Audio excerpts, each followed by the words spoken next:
안녕하십니까. 오늘은 510강 한자검정 7급입니다. 자, 마을촌. 마을촌, 나무목 부수고 형성자지요. 예. 마을촌의 이체자는 요 두자와 고을읍인 마을촌이다. 소전의 자형은 오른쪽은 고을읍과 음을 나타내는 진칠둔, 여기 진칠둔이죠. 또 싹틀둔자도 되죠.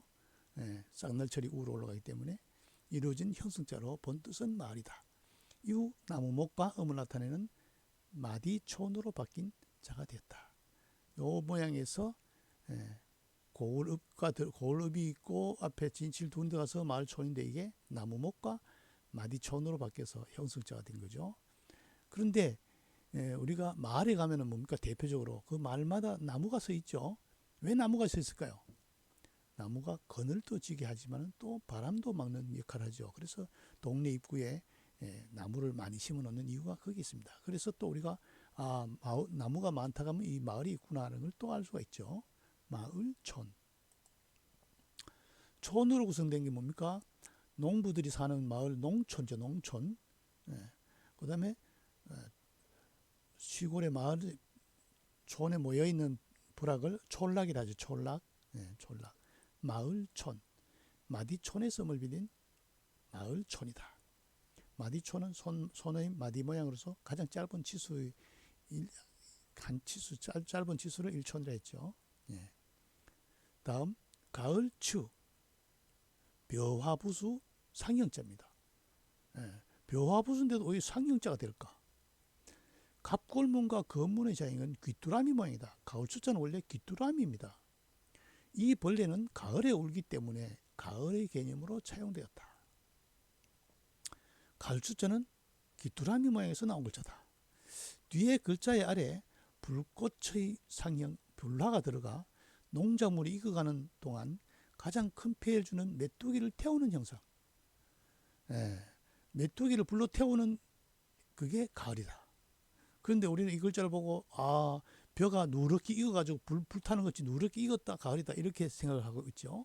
그러나 원래 생긴 것은 메뚜기이고 메뚜기가 벌레의 해충이기 때문에 잡아서 태우는 모습에서 나오는 글자가 가을추다. 근데 또 변해갑니다. 이후 소전에서는 벼화로 바뀌었다. 메뚜기 모습이 벼화로 바뀌었다. 성숙한 농장에서 가을의 뜻을 갖게 됐다. 불화와 벼화로 바뀌어서 가을추가 됐다는 거죠. 메뚜기가. 가을추. 재밌는 것은 앞에 고기어를 하면 굉장히 복잡하죠.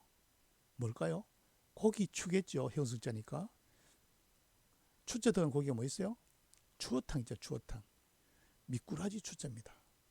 그럼 미꾸라지는 어느 계절에 맛있어요? 가을에 맛있다는까지 설명되어 있는 글자 아닙니까? 재밌는 글자죠.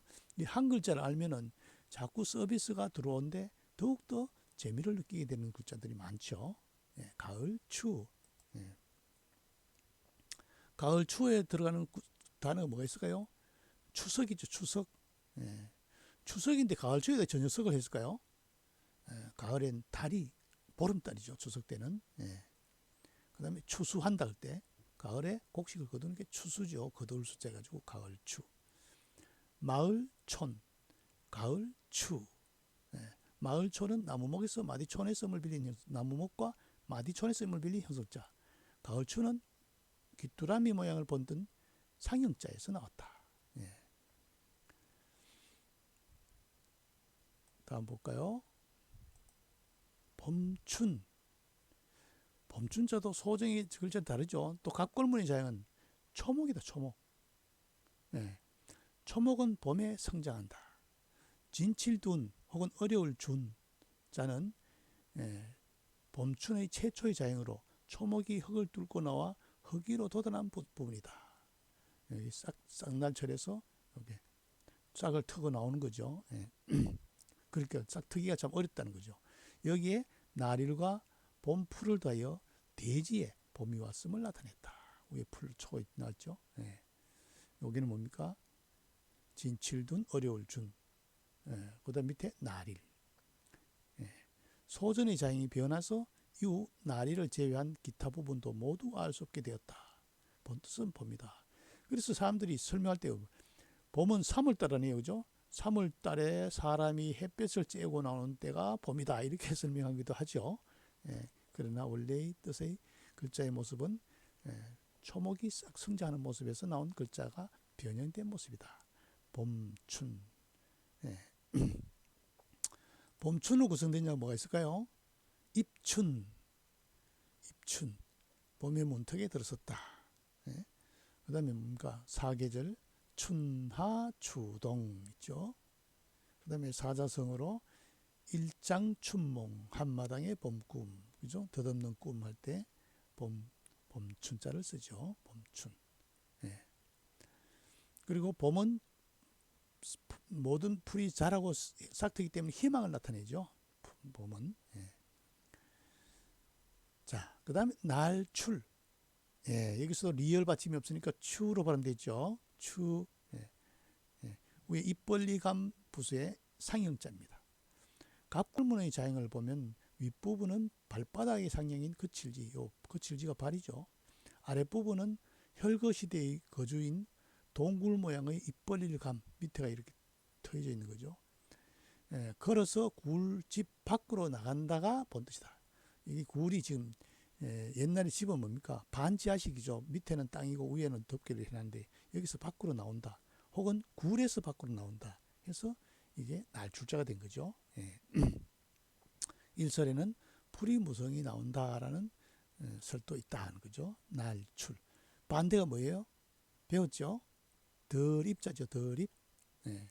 그래서 날출로 구성된 자는 출입. 그다음 나가는 입구, 출구. 그다음 밖으로 나간다, 외출. 태어났다, 출생. 그다음에 성공했다, 입신, 출세. 그죠? 출장, 입상. 장소로 나갔다가 또 들어와서는 재상하는 주인공, 구운몽의 주인공 성진처럼 나라가 어지를 때는 장소가 되어서 적을 무찌르고 나라가 태평하면 다시 들어와서 재상이 되는 그런 인물이죠. 날출. 추로 발음됐다 이 말이죠. 날출. 봄춘. 풀의 모습에서 나온 글자다. 그죠? 나중에 날출은 굴에서 밖으로 나온다. 동굴에서 밖으로 나오는 모습에서 날출이 됐다. 자, 다음 편할 편. 삐엔 됐죠. 사람인가 바로잡다 혹은 바꾸다의 뜻을 가진 다시갱 고칠경. 그죠?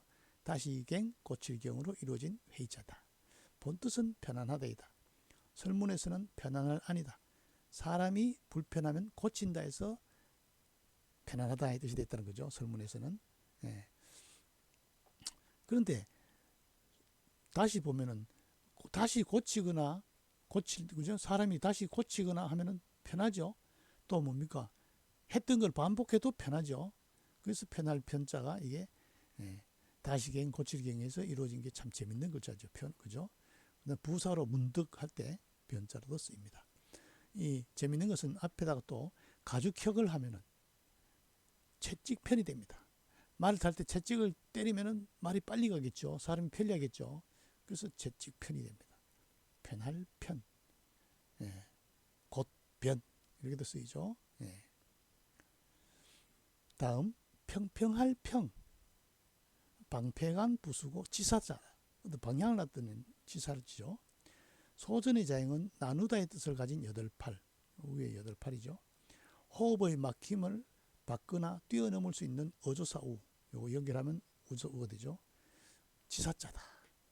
호흡이 지나가면서 분산되면 말의 기운이 화평하고 순조롭게 되므로 본뜻은 말의 기운이 화평하고 순하다 해서 평평하다, 균등하다의 뜻이 됐다. 호흡이 말이 나가는데 위에 넓은 곳으로 나가면 말이 퍼지는 거죠. 그래서 평평하다의 뜻이 됐다. 재밌는 글자죠. 평평할 평. 이 평평할 평으로 구성된 점 뭐가 있을까요? 평평한 땅이 뭡니까? 평지죠. 평지. 물이 평평한 걸 가지고 수평해야죠. 수평. 그 다음에 공평하다. 천하가 태평하다. 화평하다 할 때 평평할 평자를 쓰죠. 예. 재밌는 것은 앞에 수를 하면 물이 평평하니까 물이 평평할 평이 되겠죠. 예. 그 다음에 말씀을 하면은 뭡니까? 말을 평평하게 하니까 비평할 평이 되겠죠. 예. 공평하게 평가를 해야 되잖아요. 그죠? 예. 평평할 평. 예. 편할 편, 문득변, 평평할 평, 공평할 평. 그렇죠? 예. 자, 벌써 다 했네요. 나무목과 마디 촌에서 음을 빌린 형성자 마을 촌. 그렇죠? 마을 입구에 나무가 많이 있다 했죠. 마을 촌. 이 글자는 원래 귀뚜라미 모습이죠. 귀뚜라미가 가을에 귀뚜라미 모습이다. 또 메뚜기 모습이다. 예, 메뚜기가 별을 해치기 때문에 불로 태우는 모습에서 나왔다. 그래서 가을추가 되었다. 예.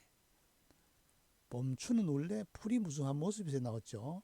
여기서 싹틀, 준, 그다음에 풀초 위에 밑에 나릴로 구성돼서 봄에 만물이 싹트는 모습을 나타냈다. 날출은 밑에 입 벌려가면서 굴에서 사람이 발이 밖으로 나오는 모습에서 나온 글자다. 날출. 그다음 편할 편은 사람인 옆에 고칠경, 다시경. 고쳐도 편하고 다시 하는 일도 편하죠. 그래서 편할 편자가 됐다. 예. 이거는 8팔과 위에 어조사 우로 해가지고 말이 우로 뻗어 나오면서 넓은 곳으로 공간에서 퍼져서 평평하다 이렇게 된 글자죠. 평평할 평. 예. 다시 한번 읽어볼까요? 마을 촌. 뭡니까? 가을 추. 봄 춘. 이제 춘하 추동 이제 사계절. 날출. 덜입자 반대죠. 편할 편. 다음은 평평할 평. 그렇죠? 예. 오늘 수업 여기서 마치겠습니다.